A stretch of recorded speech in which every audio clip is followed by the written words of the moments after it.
chair. I bet. So but you're dedicated. Yeah, well, it just kind of worked out that way. Since the pandemic, my schedule sort of got disrupted in terms of my in real life seeing people schedule. So now we do Zoom for church and phone calls for church. And so spend a lot of time in this little office. We've got the same thing going. You can hear me, yes? Yep. Yeah.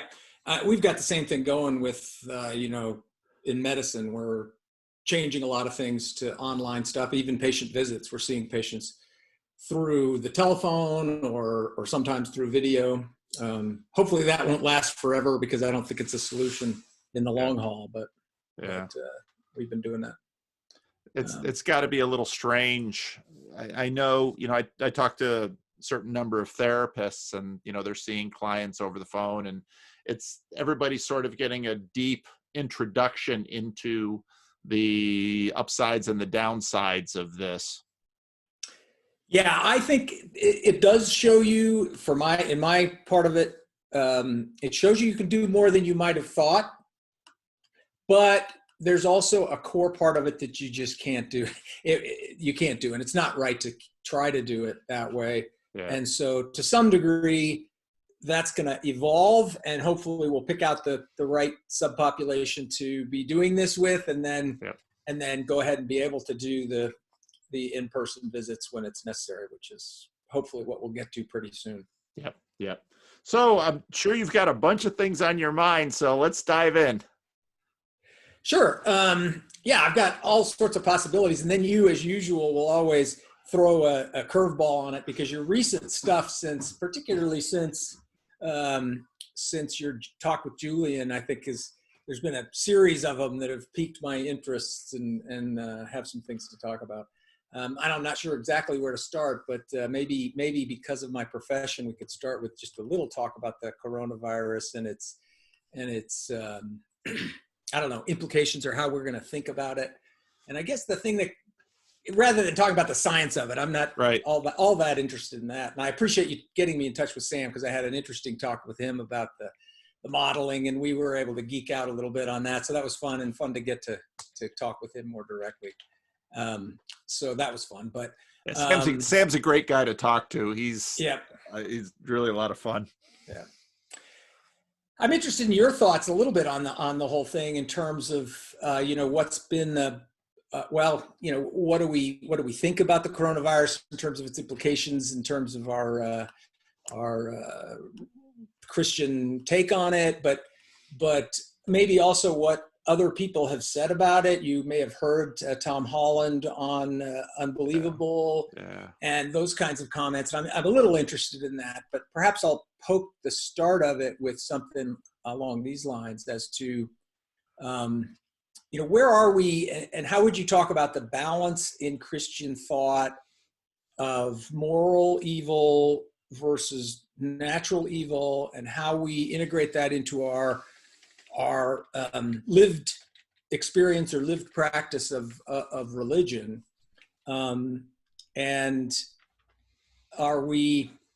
Well, what do you think about that question? I mean, I could give you some of my thoughts about it a little bit, but yeah, that's a good question. Yesterday, I was, I sort of, I try to balance my day where, something like we're doing right now is very focus intensive.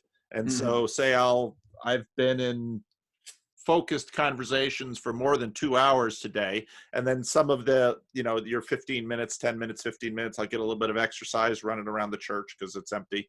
And then also maybe go on Twitter and just kind of scroll and give other places, basically doing some disruption in terms of the patterns. And I bumped into Malcolm Geitz. He's been writing some poetry, and I very seldom see him on Twitter. He had just tweeted out a poem that he wrote, and he had a little audio recording of himself in his poetry. And when I heard it, I thought, yeah, this is what Tom Holland is asking for. Because Tom noted that when the coronavirus came down, British clerics were basically out there giving public service announcements, not unlike what you'd get from the local TV news or from your county health officials.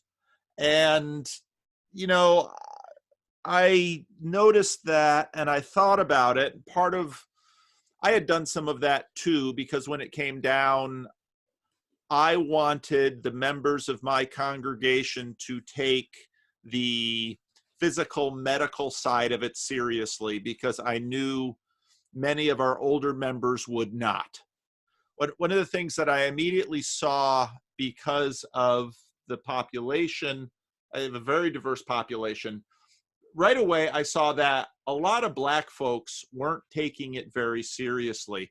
And there are some real sociological reasons for that, because in many ways, you know, that my complaint usually with the critical race theory people is not so much that their recognition of the racial layers in our society. I agree with some of what they're noticing about this. And so that part of the medical speak done by the state was simply understood as white people talk. And it wasn't until offices started closing downtown and businesses started closing that suddenly people began to say, oh, this is serious, and then started taking it seriously. So on one hand, your minister saying something to you, you take differently from the public health official. And so in that way, we're sort of talking about the same thing. Wash your hands, keep social distancing, take this seriously. And this actually has very old roots, because churches have for a very long time and continue to do very basic things in people's lives of caring for people in a very physical way. And so churches are these generalists that overlap on lots of areas. But then Tom Holland, I think quite rightly, was talking about, we're not getting from church what only churches should do. And that is very much addressing your question of natural evil. And so Malcolm Geit's poem just I thought struck just the right note. And I'll post a link to it. I better make myself a note. In that, at this point, only the church in some ways can speak to this, because part of what has happened, and you know, you are the one that really, I have to thank you for, you know, turning me on to the Wilfrid Sellers. Yeah. I've I've used colonized you a little bit. Yeah. You have. So congratulations. Yeah. But if you're looking through the scientific image, because there's no normative in that image, there's only descriptive. Right. There's no such thing as natural evil. There's only the things that come from nature that we don't like. Because you know, the virus, we would assert, you know, it's indiscriminate. It's, if it kills grandma, that's right. Yeah. It doesn't, it's now maybe for hosts of different reasons. I just did a very interesting conversation today with Brett Sockel, the Roman Catholic author. Excellent. Yeah, I'm going to look forward to that one. Yeah, I'm going to post that one tomorrow. Yeah, it's a very interesting conversation. But, you know, the virus doesn't care if you're rich or poor, Black or white. Now, your poverty and all these kinds of things might impact, you know, how your body and the virus begin to respond to one another. But so this category of natural evil, the church has for a long time negotiated and learned to speak about. But that capacity, I think, in many ways has been seriously disrupted, and I think perhaps intimidated by the power of those who effectively wield the scientific image for the good, such as doctors. Right. Yeah, I And mean, I think. go ahead. Yeah, I mean, I think that, and maybe I'm pointing at the wrong thing with my term "natural evil," because I was thinking of the virus as natural evil. That is to say, as the things we see in the world that don't have. Well, maybe this is modernist kind of speak, because it's something that we see in the natural world, which we take, as an evil, but that is capricious and neutral because we have this scientific image of things. And I personally find myself in my own Christian faith, let's say, reframing a lot of things in a way that's unique, I think, because of my profession. So as medicine is imperfect in this way, but it definitely has as its ideal, a way of viewing, everyone as equal when it comes to the care that we provide. And so any notion that what is happening to them might be the consequence of bad behavior, let's say, is not going to really influence the way we view it. So and we're going to take care of patients neutrally on that score. We're going to take care of, let's say, lung cancer, which clearly was caused by smoking. We're going to take care of that as a natural evil. That is to say, we're not going to be judgmental or in any way modify the way we care for that patient simply because there might have been a behavioral element to it. And so in a way, even what might be categorized as moral evils, and I can talk about more egregious versions of moral evil that lead to medical problems, we're gonna disregard that, and we're gonna flatten that all out, and we're gonna do our best to take care of every patient in that same way. And so in a certain sense, my theology ultimately at base is going to be influenced by that, as seeing this version of natural evil that I'm just talking about, which might not be exactly what you were talking about, but this version of natural evil is going to be more fundamental than moral evil. And moral evil is going to be seen as weakness rather than as, as some sort of ontologic category of its own, let's say, or metaphysical category of its own. And in a way, I think that does color my overall theological view. It changes what I think about the fall, for example. I'm less inclined to see the kind of disobedience of Eve as the primary thing, and more the kind of change in Adam and Eve in terms of their being changed essentially epistemologically to now be able to see good and evil in the world. I don't know if any of that made sense, but yeah. And so I see the intuition in the public, the kind of urge in the public to try to translate the coronavirus into a moral evil. You can see that in the search for the origin of it and the effort to try to find someone to blame, but even that ends up taking a moral fault, making a moral fault of a competence fault, the wet market was the source of this, and that's just incompetence. And is incompetence the same thing as moral evil? And they try to translate you try to look further, and maybe it's this lab that was the source. But even the lab the way it's being framed, the lab would be incompetence, right? It was just a lab that was trying to do good things, but they weren't secure enough. They were incompetent. But then, of course, there's the deeper conspiracy that wants to translate that into a agency, some sort of evil, malevolent agency attached to this, structure of government in China that we perhaps don't feel good about. But that would be the step towards translating this thing that seems to be a natural thing into a moral evil that then somehow activates a certain kind of thing in people that makes them, in a not very attractive sense, feel better that they can blame somebody, blame some moral thing, and get into a kind of a moral or a righteousness battle over. I don't know how much what you think about all that, but I see that as human nature, and that perhaps we've moved over time. Perhaps the same thrust of the change in history that Charles Taylor talks about as the secular age. We've moved from a time of where more and more things are negligence, and less things can be identified as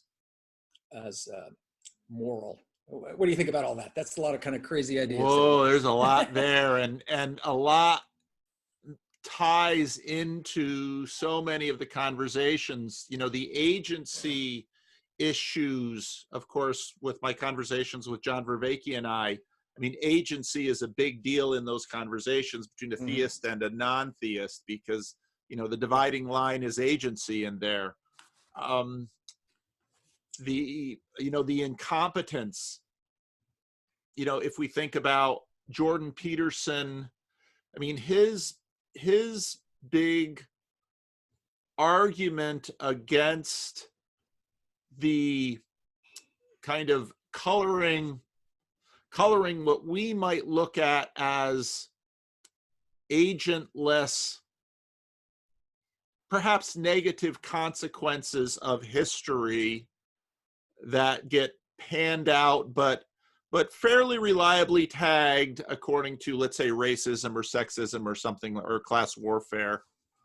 Jordan Peterson, of course, always attempted to offset that with, you don't, the goodness of a plumber is not in, if you've got sewage backing up into your house, you're looking for a competent plumber. There isn't a vast conspiracy. The conversation I just finished with Brett Sockold was in fact on conspiracy theories, and that mapped all over the place as our conversation progressed.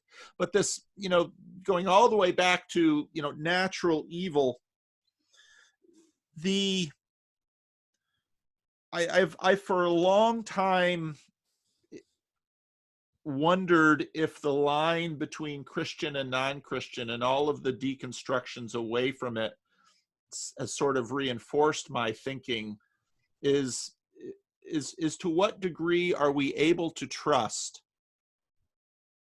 in the midst of suffering, and to what degree we cannot. For example, I mean, what really is so you have a virus, which I'm not a biologist, from what I understand and listening, is that you've got a little bit of RNA in a kind of a lipid sac, and they're just out there. And basically the only way that these things multiply or replicate is if they get into a body that matches up to them so that they can reproduce themselves. I mean, they're parasitical. And so then you have people say, well, similar to, well, what is really why would God make mosquitoes?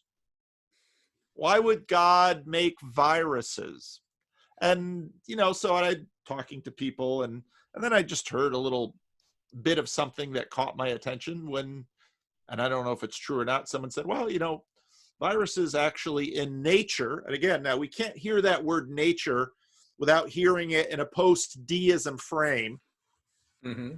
Well, viruses are important so that bacteria don't run amok. And I thought, I didn't know viruses and bacteria had any kind of relation. There's just two categories of, well, you take an antibiotic if you have a bacterial infection, and you don't take one if you've got a viral infection. I'm a layman when it comes to these terms. But the thing that haunts us is we look at the, again, natural order and come to the conclusion that this is not a very safe place, and that there are viruses and bacteria and lions and tigers and bears that care not for whether or not I said my prayers or prayed to the correct God or beat my wife or didn't beat my wife. This thing can come in and take me. And there's no negotiating with it. There's no pleading with it. And so, yeah, I And I think you're exactly right. Watching this thing play out in the public imaginary, I mean, very quickly, Trump was talking about war against an invisible enemy. Mm-hmm. Oh, so we're using that kind of language, well, because war sort of mobilizes us. And, you know, so I was doing some work on reading The Problem of Pain again and thinking about how Lewis talks about we have, you know, not only our five senses, we really have a sense of the numinous, and we have this moral sense. And this, with this moral sense, we look at a virus and say, well, if I don't find any purpose that I value in nature from it, it must be evil. But does Satan make viruses? And so, and this, of course, has played out long in Christian conversations about the fall. You know, someone noted, well, our bodies don't work without this layer of dead skin. So what was Adam covered with if there was no death until he and Eve ate from the tree? And what exactly did happen in this fall that we find in Genesis 3? And of course, for someone like me in a Reformed theological camp, there's landmines under some of those questions in certain church circles. Absolutely. Just for me, and I just speak for myself, and I have a kind of, I think, a somewhat eclectic and kind of, eclectic version of Christianity. None of that is problematic for me because I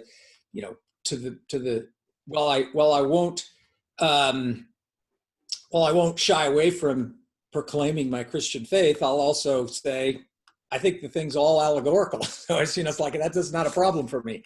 And so I'm not, I know that lots of people see those landmines, and I definitely I have a lot of interest in following people try to avoid those landmines or try to negotiate those landmines. And in fact, I think it's, I just lost my train of thought there.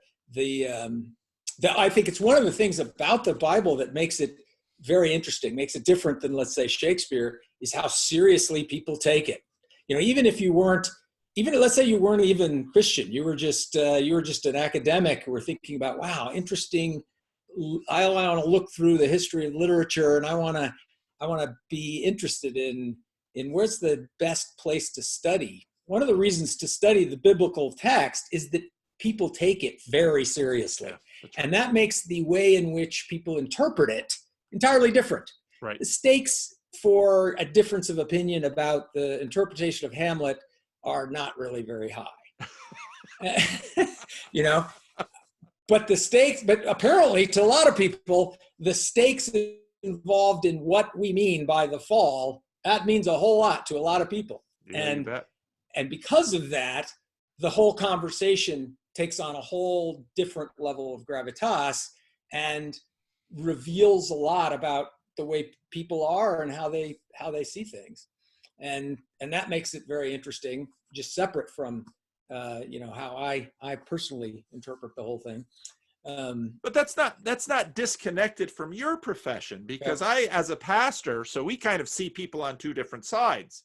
Someone comes into my office and they're doing something, and I'd say, that you'd better really look at this area of your life and get it in check, or there's going to be some serious consequences. Right. People come into your office and say the same thing. And we would imagine, well, in the secular age, people will take you far more seriously than they'll take me. And both of us know, perhaps. Not necessarily true.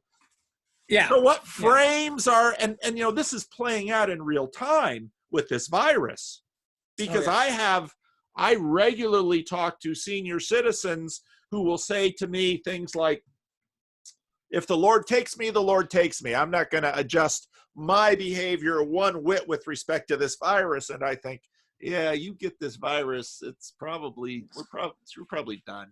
Right. So let's see. I'll go in another direction because that triggers me on something that you and Luke were talking about recently, and I wanna see if I can develop this thing because he's got a certain idea that I've always liked, which is this fact that he thinks that we've emphasized, we've conflated the power, the importance of the propositional as opposed to the other three P's of Vervaeke, and you had a conversation a little bit with him about that, and I totally agree with that. But I want to take a little bit of a different spin on that your last comment I think brings up, and that is that, and I think we're trying to make this similar point with Luke in your conversation. I think these four P's need to be taken holistically. And we really can't avoid doing all four P's simultaneously. I mean, we're holistic in this sense. And just give a quick example of, my family, we do a Sunday dinner. We've got a tradition out of a Sunday dinner, and we all gather, and my wife makes dinner and I do the dishes, and we're all together. Well, there's all four P's involved in that, right? There's a procedural thing, there's prospectival thing, there's what's the other one? Participatory. And in that mix are some propositionals that some of which can be explicit, and maybe we even have made explicit. The dinner is more important than football. It's a proposition that we're accepting, and some of them that aren't even explicit, that are in there, that we could deconstruct if we wanted and pull out. But all four of those things are going on at the same time. Yep. And this is the way we are. Yes. And so just to move to your example, cigarette smoking is a very similar kind of a thing, right? There's a world there. To use Charles Taylor's word, there's an imaginary that surrounds cigarettes, which was more powerful in the past, but still exists. And there is procedural stuff. There's a feeling of that pack of cigarettes, and there's a sequence of things you do, and there's that little plastic tab that you rip off, and there's all of that's very procedural. And there's participatory, and there's prospectival, and it turns out there's also propositional. Yeah. Which is one of the ones you mentioned there. It's like, I'm going to die of something, and I like to smoke. That's a proposition that makes sense. Yep. So in these worlds are all this stuff, and propositions live in those worlds. They don't live outside those worlds. And that then makes for postmodern view of the world right there. Because if truth is embedded in some sort of web of belief, then how can, we can start down the trail. Is there objective truth and all that? And that raises the deeper problem that I think is there that Luke was not quite at, and that is our ability, our wisdom in terms of choosing our worldviews that we allow ourselves to be embedded in. Yeah. And how do discernment and wisdom are very difficult to get our fingers on as to how we deal with that, and how can you get out of a worldview where cigarette smoking is got propositional truths that seem pretty solid to you, and then we can write this in a larger frame that we live in a secular age, and that secular age comes with all sorts of presuppositions that we're not in any way aware of. And some of those presuppositions are propositional, and they're very hard to resist or not believe in. And I don't know. That's just a set of ideas that is. And I'll go to another level of it, and I'll let you comment first. But no, I agree with everything you just said. It's built in, and it's interesting to me how often the question of propositions come up across the firing lines over theism versus, let's say, atheism.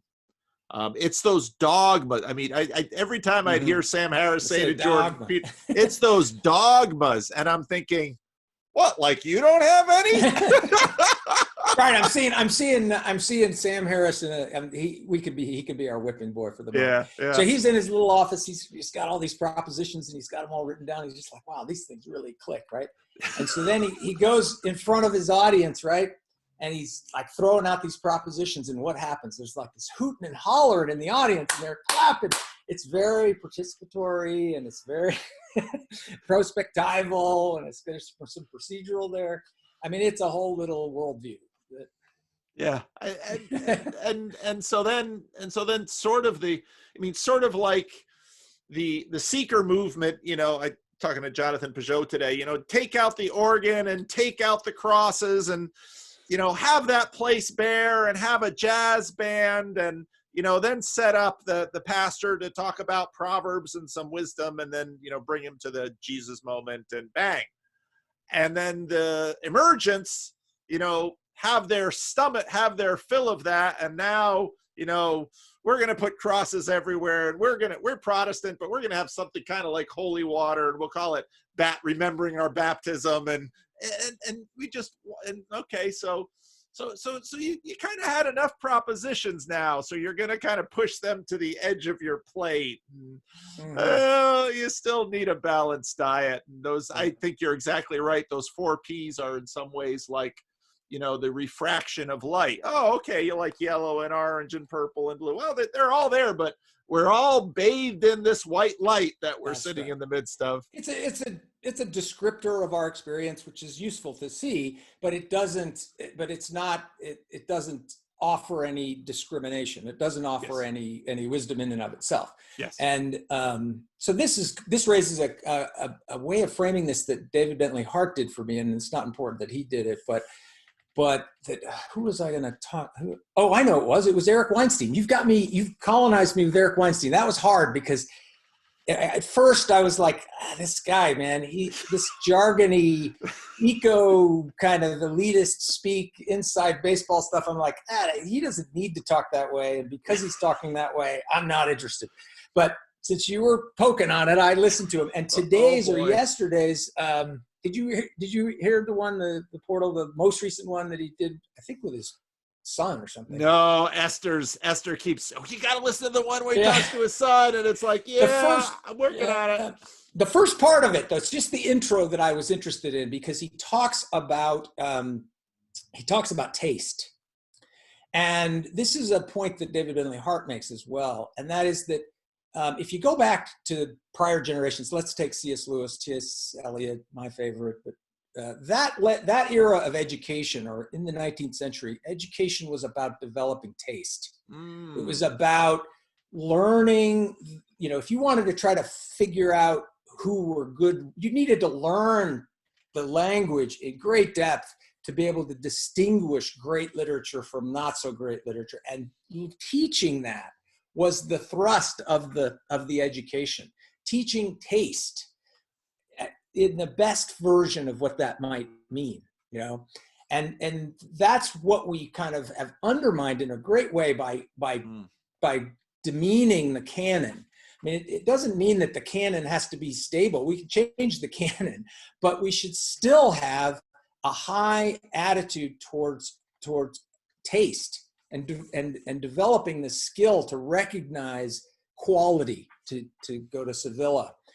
And it's a skill. It's a very difficult skill to teach. If you've ever talked to someone who tries to teach writing, it's not, or art, it's a very difficult thing to teach. And we've just kind of diminished the value of that and moved over to a kind of, now I'm going to go back and support Luke's case, moved over to it. All you really need to do is be able to understand these propositions and how they interlock, and that's how you get the answer. Right. And I think that undermines our ability to do this discrimination that I'm talking about between worldviews. And the way David Bentley Hart talks about this is that he, in his most recent book on beauty, I think it is, not the most recent book, but the one that's about beauty.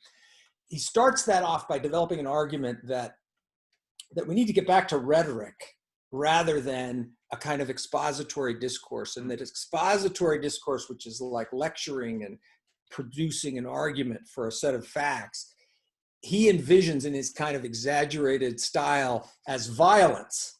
He talks about it as violence because it's impressing upon the audience a kind of constraint. And that's the mode of relationship between let's say the speaker or the writer and the audience, is a kind of normative command on, you either assent to this or you don't, because I've crafted this argument in such, so strongly. And he argues for going to rhetoric, which he talks about as really being quality arguments, or arguments that he talks about as aesthetic. The reason to choose something is that it's pleasing, or is that it has quality, or that you've developed a taste for it and you make a choice based on your preference in that domain. And he's almost arguing that the Christian faith is one of that kind of choice. That is to say, it's better because it's the one I choose as the beautiful description of our experience, not because it's propositionally sound. I don't know how that works. That's really interesting. That's now you're doing it again. I think that there's a lot of important stuff right there. The thing that I make videos, and there's always, people out there, which is a completely natural thing to do. Well, Paul, you should make more videos like this. You should make more videos like that. And of course, everybody sort of colonizes along the lines of whatever colony they're coming from. But your point here is David Bentley Hart's observation, I think, goes in a lot of different places, and very much maps on, what's the aesthetic move from the seeker church to the neo-sacramental, and of course the seekers started moving there when they were talked about, bringing the arts back into church. But of course, for the seekers, the arts were just on different wavelengths. So we'll have musical arts. I in my conversation with Jonathan Peugeot today, we were talking about sort of the ecumenism, and he said, I went to this Pentecostal church and they were having a Christmas program, and I could hang in there when they brought in the donkeys and the little Christmas pageant, but when they had the acrobats, that was it. Those don't belong in church. Now of course, Jonathan is an artist, and so he's about the aesthetics, and of course rhetoric is the aesthetic side of the speech wavelength. And you're exactly right that the modernist, we're going to gotcha with prepositional dueling. Yeah, exactly. And whereas, David Bentley Hart comes in, he's obviously also playing to his strengths. Yes. Because sometimes when he speaks, I get the sense that he's so absolutely impressed by the beauty of what he's saying, and it's beautiful indeed. Yes. But he's a little narcissistic about it, because his love for his craft. There's no doubt about that. Everybody's got their quirkiness. Everybody's got their quirkiness. He's definitely got it too. But I think that's very right, and we're seeing that in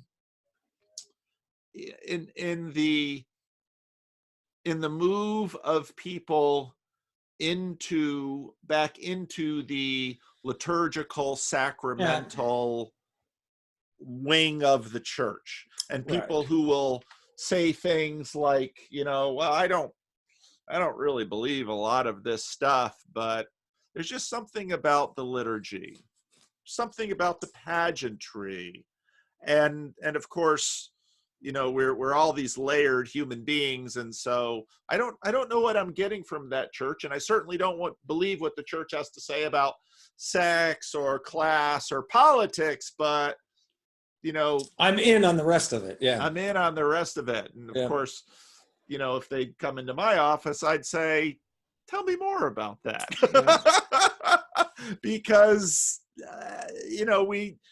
this gets into some of, Ian McGilchrist stuff, that our culture has gotten terribly lopsided to one of the hemispheres. Yes, right. And the church has sort of followed along with that lopsidedness, well, either followed or created, because no, I think that's an apt critique, and very true, and we'll continue to watch as that role, as it lays itself out, as Peugeot often says, because what I kind of expect as a plain churched Calvinist is that you'll get to a point of that, and then Go back the other way. and not, not big trends, but we're always going back and forth between them. We have to. Yeah. And because with one side, because if you're not doing that, well, you get dissonance. You get too much dissonance on one side. It tends to just, okay, time to explode. So you throw everything up in the air, and then you kind of have to do the reconstruction at some point. And that's a very costly and messy thing on many layers of our lives. But a lot of that is exactly what's happening in the church and in the West right now. Yeah. Here's a question for you. And I'll be stronger about this than maybe I wanted to be. Jordan Peterson struggled to answer the question, does he believe, or, would he commit to belief? Well, I'm going to ask you the question now. That my question for you, of a similar vein, is what is it that you're doing with your project here? And let me just throw out a few sketches of it so that you can understand where I'm coming from. 2 videos you did. One where I can't remember the one you talked about. You deconstructed Eric Weinstein's conversation. And then after that, you brought in Root and his secular age thing. So what I saw you doing there was, on the one hand, you were deconstructing the secular world. And on the other hand, you were deconstructing the pastoral world, or the Christian world, on a somewhat similar grounds. And why are you doing that deconstruction? Because I can't quit my day job. Because that's probably why I do it, because it's just what comes to mind. It's what just forces itself on you. But well, Andrew Root's, Andrew Root's book is really honest about the lostness of the clergy in the secular age. Right. Because certain kinds of now not all clergy are lost, mind you. Mm-hmm.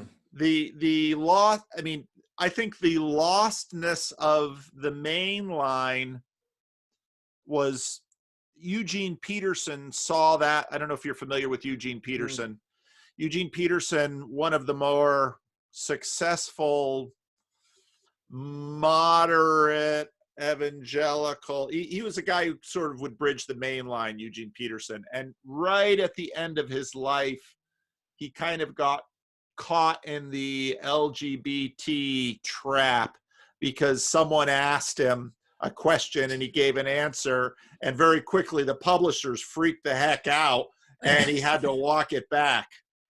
And he was, at that point, he was, fairly close to the end of his life.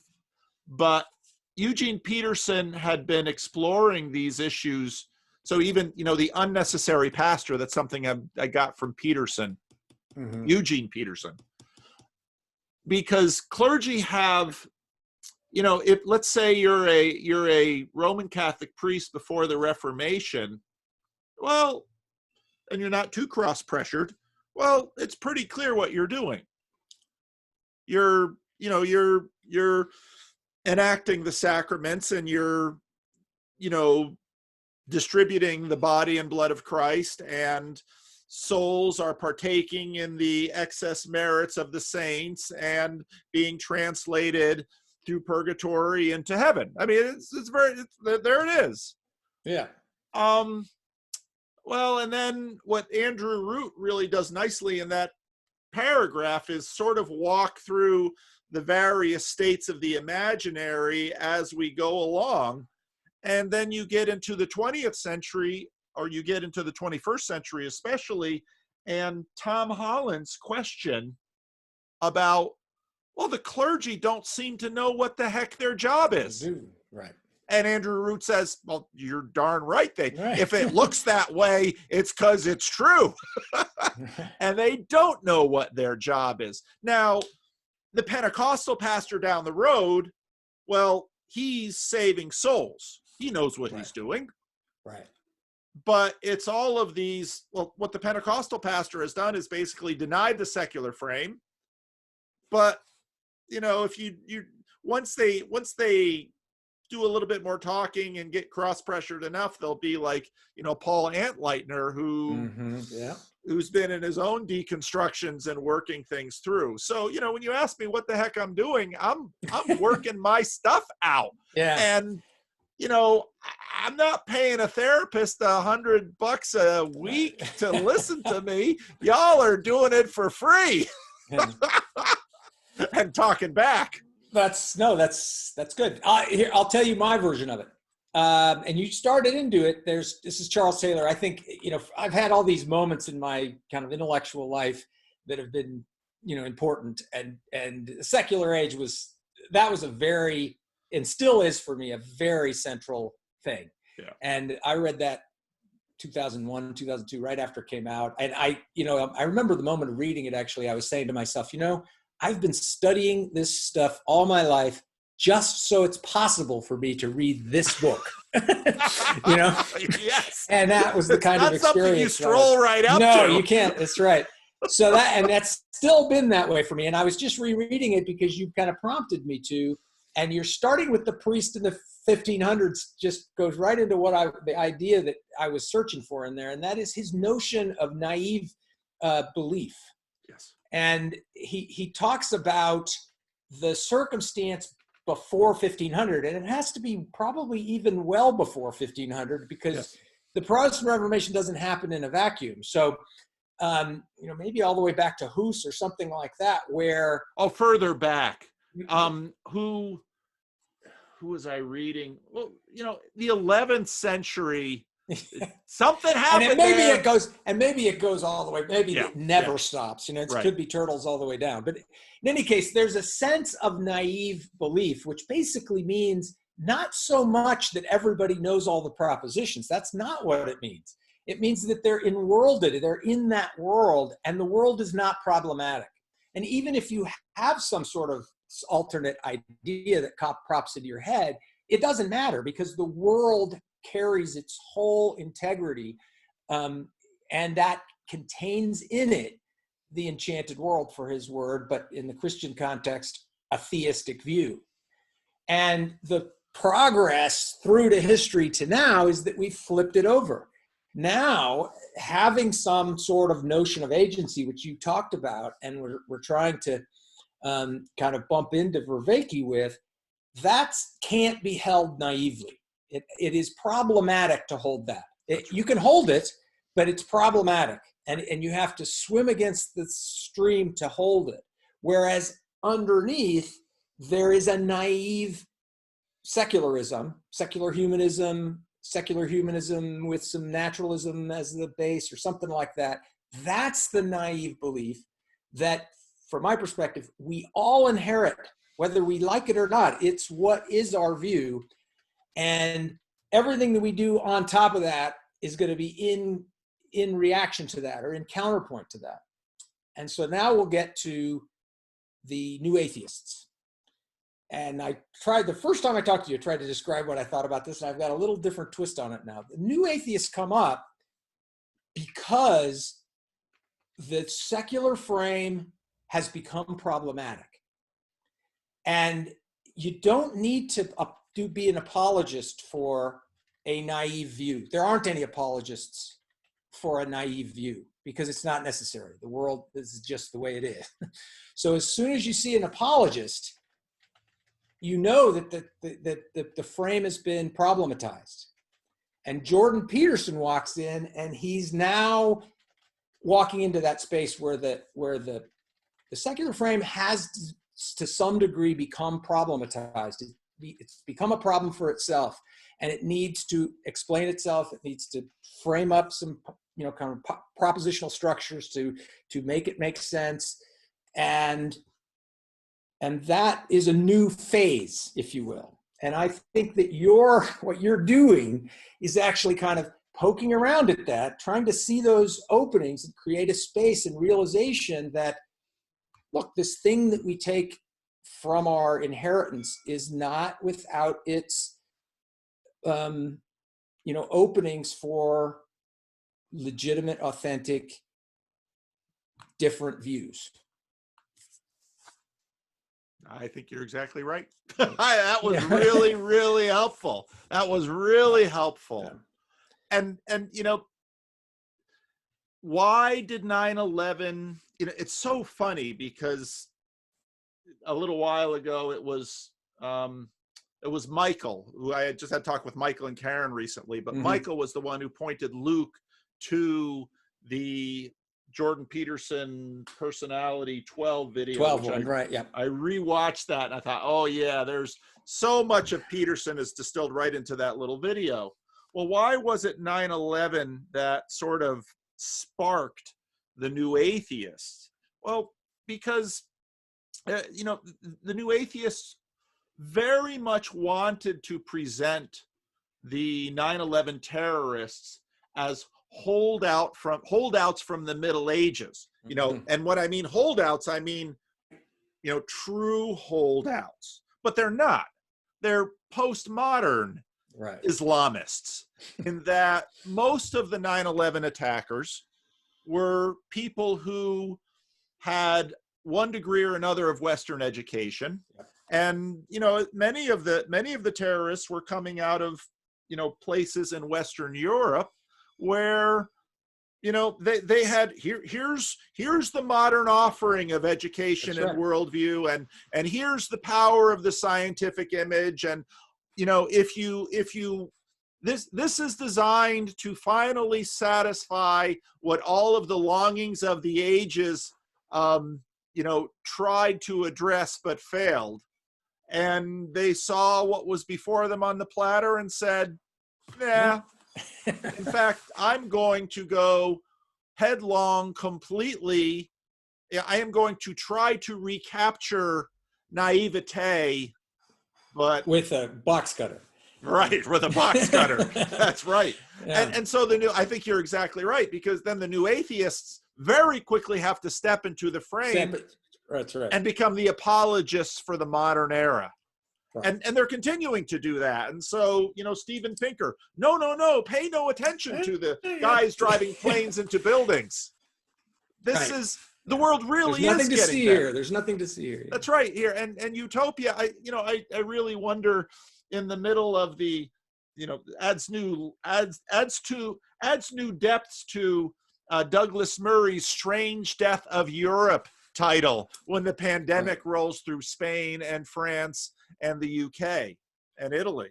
So, and when it comes, back to the pandemic question, the deep ways in which, we have yet to see how this thing rolls out, but, the deep ways in which the pandemic continues to shake the confidence of the modern era. And well, then suddenly people start looking around for things to believe in. And well, there were, Islamists there who were more than happily looking for recruits, and, especially people of a certain ancestry, to get them in touch with their roots. In some ways, in the West, people looking for Orthodox and Roman Catholic cathedrals are doing the same thing, except obviously some of the differences are vital in terms of the way they're going to express these things. So, yeah, the sadness in the use of the cathedrals for morgues rather than for their intended purpose. Yeah. So no, that's very, very good and very, very helpful. Yeah. And the difficulty, of course, is that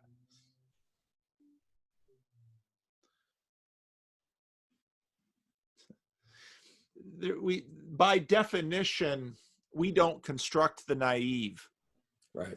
It's given to us. It's given to us. Yeah. It's that first draft that we, sort of turn into a palimpsest where we, oh, let's, oh, I was raised this Scrape Christian. that off. Strike that off, and I'm going to write other things, and people hold it up to the light and say, oh, well, your reconstruction has interesting roots in prior to the deconstruction that no matter how hard you work in your short life will never finally be banished. Mm-hmm. And you can see that, and maybe you were hinting at this in Eric Weinstein in his conversations a little bit, reaching for something else. It's very weird in his conversations, and I don't think very many people can. Well, at least I had a tough time engaging in it. But the one with Schumacher or whatever the long S name, I can't remember his name. Schmachtenberger. Yeah, Schmachtenberger. And then the one with Ryan Holiday, right. They're trying to look into a future there. They're trying to vision a future, and they're using all this technical eco speak that's so weird, but still.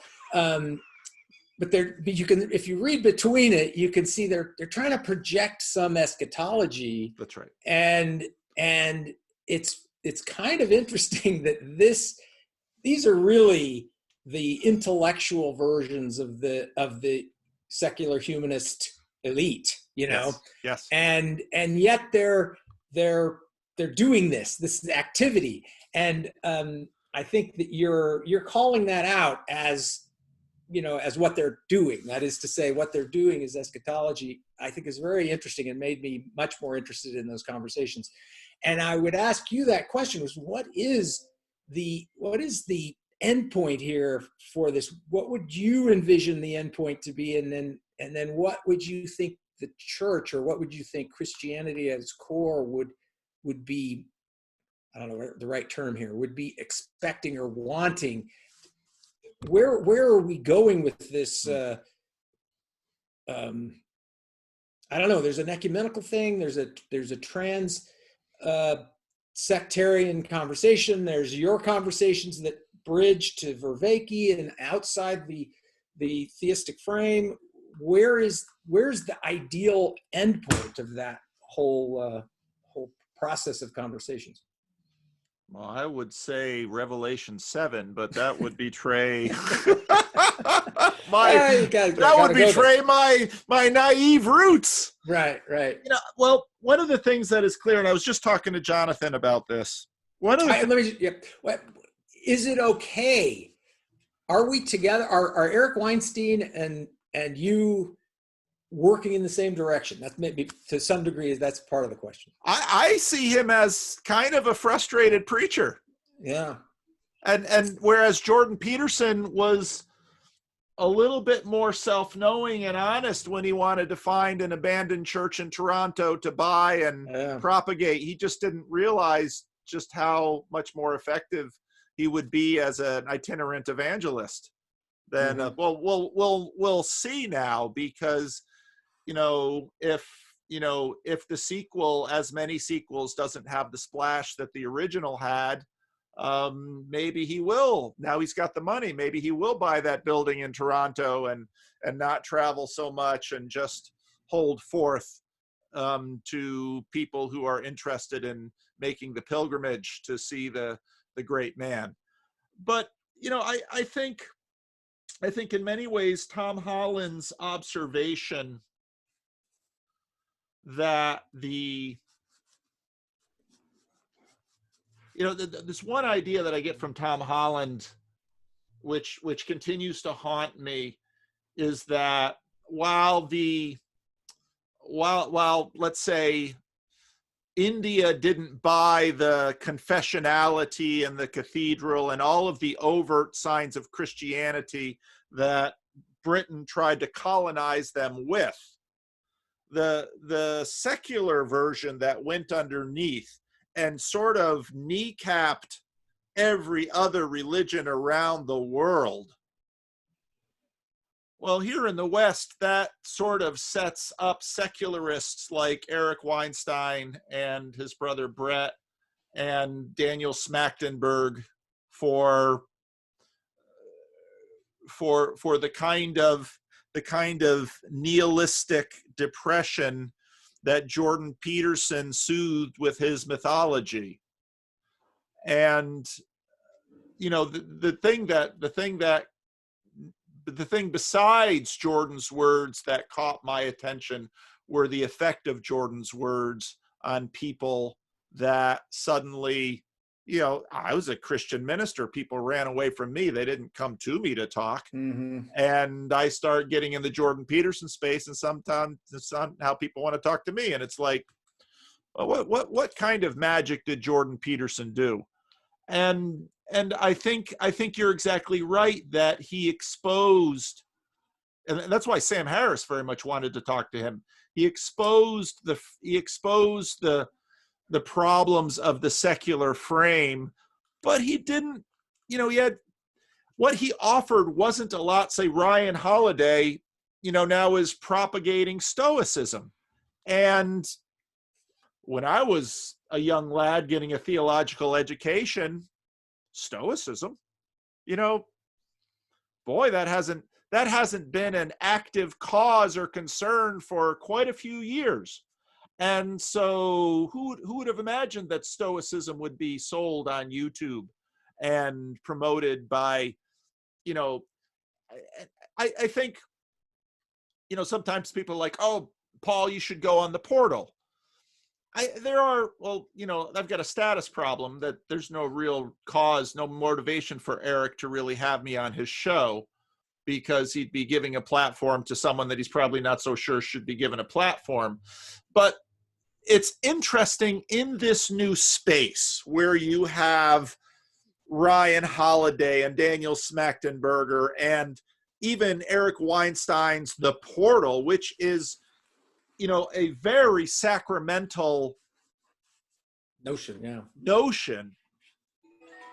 A Christian in that space just is just a little too disturbing. Yes, and that's true, and that's a comment on where we're at. But the one part of that conversation that really resonates with me, and I'm a Roger Scruton kind of conservative, but and you had raised this a little while ago too, but they talked about Bob Dylan's All Along the Watchtower, and the references in there to the crucifixion and to Isaiah.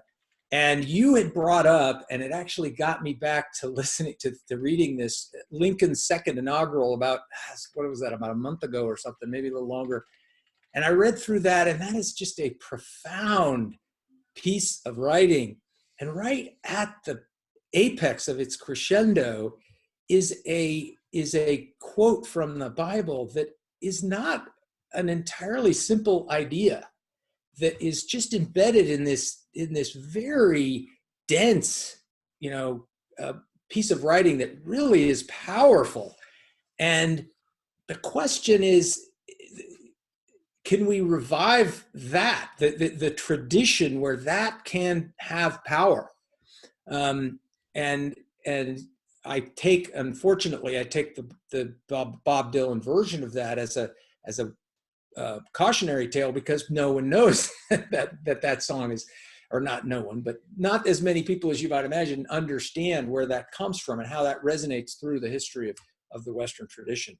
But my hope would be that we would get to a point where a leader could play the role that Lincoln played in the second inaugural and draw on the deep tradition of our whole culture, problematic as it is. And who was in a more problematic situation than Abraham Lincoln, and be able to draw on those resources, those psychotechnologies, to use John Vervaeke's term, and pull us together and let us, present ourselves to ourselves as we are, and feel it authentically. Yeah. And that would be my hope, and it would necessarily include a Christian core, because as Tom Holland says, that is that is who we are. Yeah. And so I'm doing these little voice chats on the Discord server on Friday mornings now. And one of the first questions that came at me last week was, why are you talking about all these non-Christian people like Eric Weinstein? Well, part of it is the audience, but another part of it is, as I was talking to Jonathan Peugeot, the themes that are in Robert Putnam's book. 1960 JFK, Catholics lined up behind him. 2004 JFK, this time John Kerry, split, but probably lost the Catholic vote. And this upcoming election, we have a Roman Catholic versus a Frisian, progressive, a Frisian prosperity gospel Calvinist. Yeah. And, does that map on Democrat? Yeah. And so all of the church labels they're all gone. And so some churches that are highly religious, now in this cross-pressured Wild West, have thick walls and lots of watchtowers. But out here, outside, when I can't listen to Eric Weinstein and not hear him longing for the kingdom of God, but he doesn't have the words.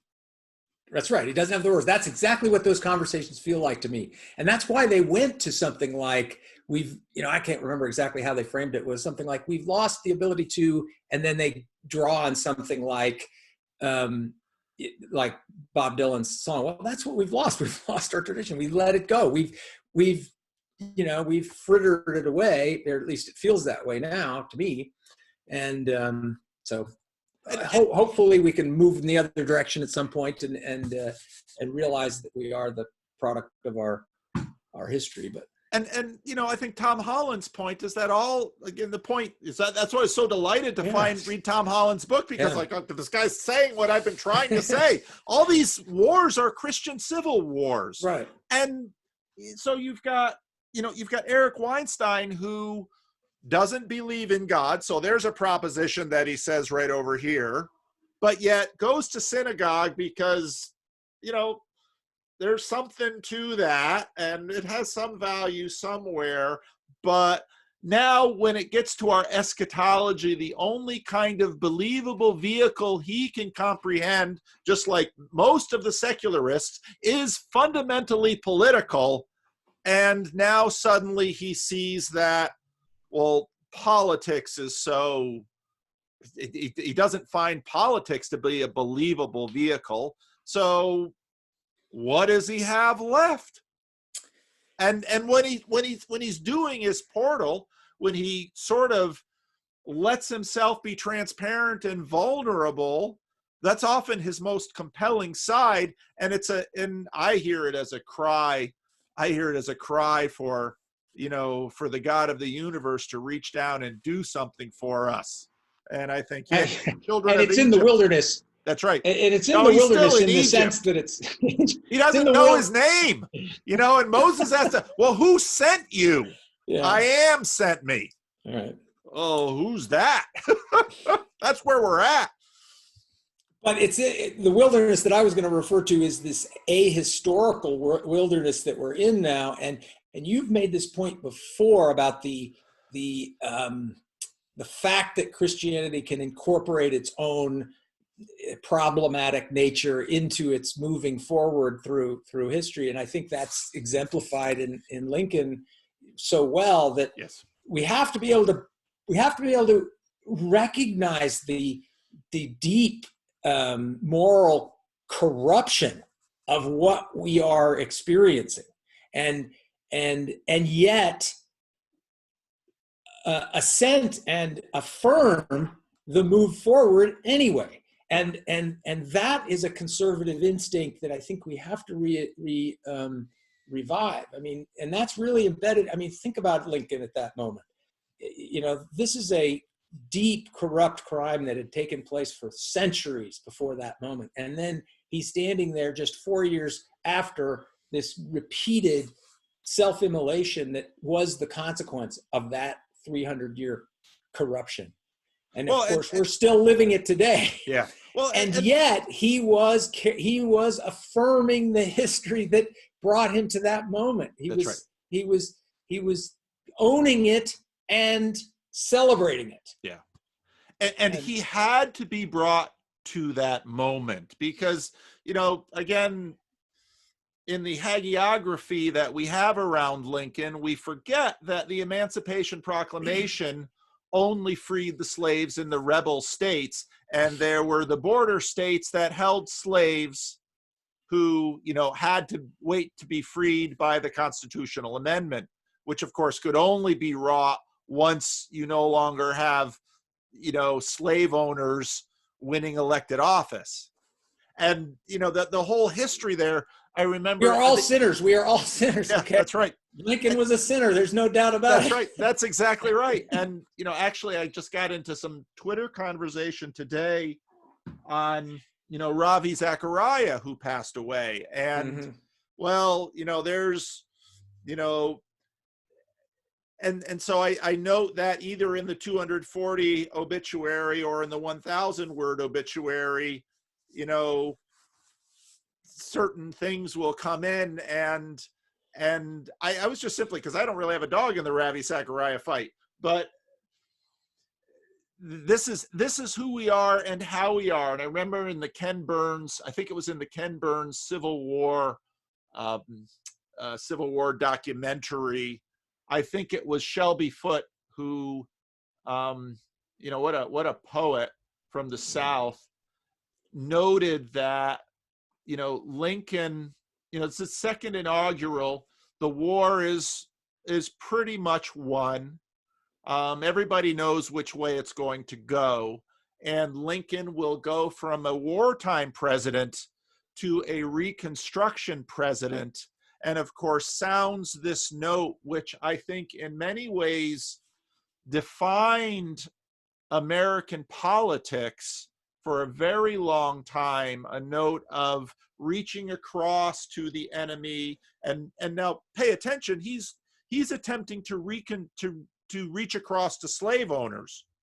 Absolutely. And of course, Lincoln is assassinated, and Andrew Johnson, who is the first American president to be impeached, then becomes the president over Reconstruction. And of course, Ulysses S. Grant will follow. And then Jim Crow is the result. And then the word that survives history that came down all the way to me in the 1970s and 80s, learning my American history, will be carpetbaggers. And that word takes on such resonance of, corruption. And these helpers from the North are here to, and of course and we continued the moral corruption. That's right. Without perfect correction. Right. And that would have been something you could have anticipated, and it was something we can decry today. Yeah. But I just don't. I don't think that Coates. I can't pronounce his first name. You know who I'm referring to? Coates. Not the Coates. I don't think Coates is. I don't think he is the vision that we want. I think that Martin Luther King has a better vision, and we need that. We need to come together, own the problematic nature of our history, but hold on to it nonetheless. And hopefully we haven't gotten to the point where it's so lost to us in terms of our education of our children and the way our culture is structured and the way whatever's happened to all the different elements of our culture, that we're so fractured that we can't pull it back together again. I don't know. Well, and so that's where, the history of the 60s gets interesting, because, trying to follow Robert Putnam, Peter Thiel, Peter Thiel's line about progress, progress, 1969 stalled, and my conversation with Burn Power, where, you have Woodstock and then the Fire Festival, and something, we reached a point at which Martin Luther King Jr., what would the 70s have done to him? Would the 70s be the 70s if he hadn't been assassinated? So, there's a resonance between Lincoln's assassination and Martin Luther King Jr.'s assassination, because in many ways, a number of years ago, I read a terrific biography of Malcolm X. And it's very interesting, again, to up the resolution during the civil rights movement, because many of these issues were very much in play, and we're still playing with the same issues. Mm-hmm. Suddenly when white supremacy becomes the defining label for all of American history since was it 1619? That meant that Barack Obama was a white supremacist president. That sounds kind of not right. But, so we've seen the changing of a guard, and so then when I watch Eric Weinstein, who of course works for Peter Thiel, and I didn't really understand Eric until I started listening to some Thiel, and then I read Douthit's book on decadence, Mm-hmm. and it's like, okay, this is coming together. Eric, born in the mid-60s, is part of these tweeners like me who were born in the 60s, not the 50s or the 40s, born in the 60s. And that's me as well. Yeah. And Jordan Peterson too. Yeah. And where we saw enough of that post World War II generation and that culture. And we also got a pretty good look at the 70s in our youth.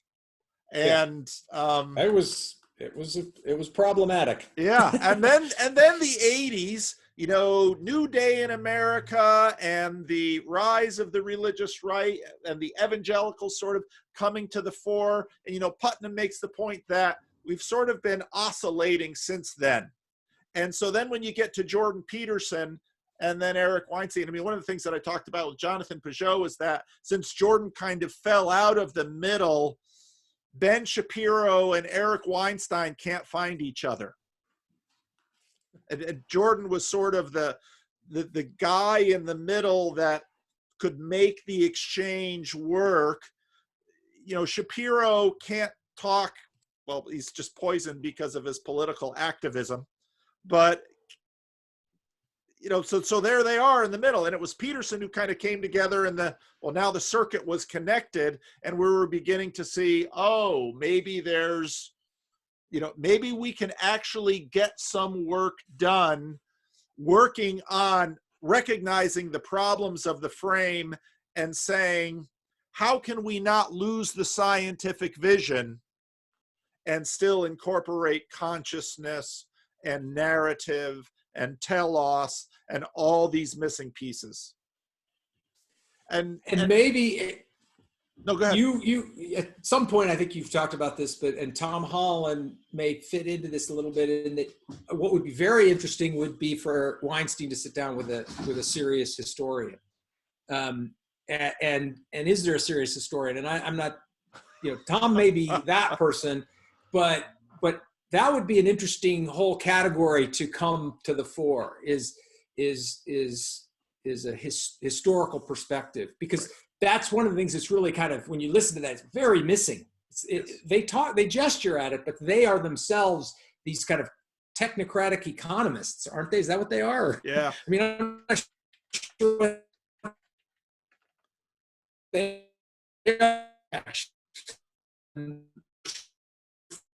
formula the, kind of these idea-based analysis of what it's kind of diachronic. It's kind of not temporally, it's not narrowing up on you, maybe. Yeah. I think I got, Yeah. No, I think you're exactly right. And this, Peterson is a psychologist, Eric is a mathematician. Yeah. Sam Harris is really a celebrity atheist. That's his job. Right. Brett is a biologist, and Tom Holland is a novelist historian or historical He's a novelist. popularizer of history. Yeah. Yes. Yeah. So, they need, and that's partly why, I like bringing in George Marsden, who of course he was a history professor of mine actually at Calvin College. I got a chance to take one course with him, but he has done a lot of the history of this, because he's both focused on, let's say, he wrote one of the most important biographies of Jonathan Edwards, but then also more of his recent things about history of evangelicals and fundamentalists and all of that. He doesn't necessarily get at the philosophical stuff so much, but I was very excited that, so Tom, he's working on a project of translating, I think it's Suetonius, and then he's got another project, but then the project he really wants to get at is in fact the history of the counterculture, and do that in line with Dominion, because right there, if you listen to Peter Thiel, he'll say that, our civilization reached its peak in 1969 with the moon landing. And in a sense, we might ask, did we fly too high? Because since then it's been decadence, and we haven't, well, what exactly did we lose? Well, what was the counterculture was, certainly trying to address the corruptions of their fathers. That's clear. What they struggled with was, they struggled with the harder project, which is building it yourself. And whereas the silent generation, and then the generation that the babies of the 1920s, they, were born into the Great Depression, fought the Second World War, faced the threat of nuclear annihilation, and, we're able to build something yet. And in a sense, they had no other choice but to, by virtue of their circumstance. Jonathan Peugeot said something very interesting. He said, in some ways, Christians haven't, at least Christians in the English language world, it's been Lewis and Tolkien that have sort of been carrying things. And now the poet T.S. Eliot have been sort of carrying things. And, we're at a point now where, can we really talk about whether or not the Beatles' music was good? Bob Dylan. So Bob Dylan has his Christian phase. Kanye is having his now, but there was something insufficient in the Christian offerings, the church offerings on the menu, that made Bob Dylan and many others like him not find a place to settle. Yeah. And we're still in that. And we see that with Jordan Peterson, because where could Jordan have done what he did from the church? Bishop Barron is about as capable as anyone out there in terms of the philosophical chops and the eloquence and, and the history, maybe. Yeah, the history as well. Yeah. But Jordan Peterson did something that Bishop Barron couldn't do. And part of that is because of the religiosity polarization that Putnam notes. But we're in this strange time when none of these tags function as they should. Whereas, at least with some rationality, when John F. Kennedy ran for president, Catholics understood what Catholics were, even though, of course, their leader was a sex addict who didn't, Always the case. It's always the case. Yeah. So yeah, that's my personal kind of lament about all things. I perhaps am not as negative as maybe I sound, though. I mean, we you don't sound negative. No, good. No. Good. I have that hope that the tradition will continue. I mean, there's always the idea that forgetting of the past is just one more phase in the way in which we incorporate the past. Yeah. And so there'll be another move down the road, and so maybe that's where we're headed.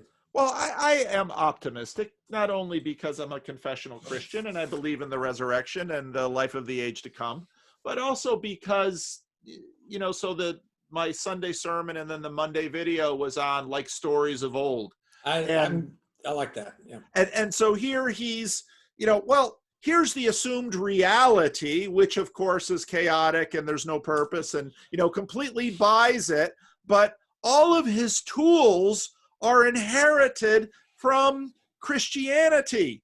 And at some point, you're banging away trying to destroy religion. At some point, the hammer, which is the most solid thing you have, will turn to you and say, did you ever wonder where the hardness comes from that you use to smash what you think is the problem? Yeah, he's going to be a problem for me. This guy's he's great. You're right. He's got lots of good production values, but his underlying message it doesn't work for me in the least. And I don't know if you saw the Revenant. No.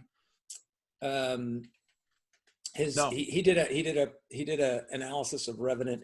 He just got it pretty much wrong. I think Logos Made Flesh has got a better, kind of interpretive framework than that guy does. But he'll be interesting to watch. I think that third video is going to be very interesting to see. Well, I hope it's interesting, because that would mean that it's not what I expect it to be. Oh, right.